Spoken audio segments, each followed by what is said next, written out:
歡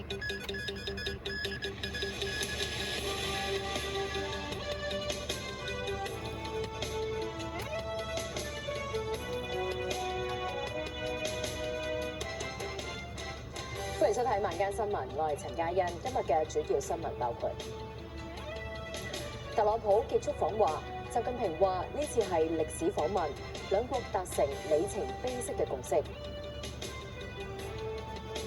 中方話應特朗普嘅邀請，習近平將會喺秋季國事訪問美國。特朗普返美國嘅途中話冇喺台灣問題上邊作出承諾，又話中方同意買波音飛機同大豆。據報俄羅斯總統普京將會喺下個禮拜三訪華。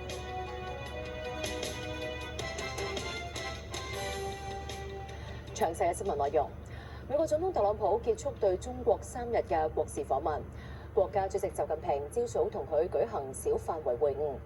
習近平話呢次係歷史性嘅訪問，兩國達成里程碑式嘅共識。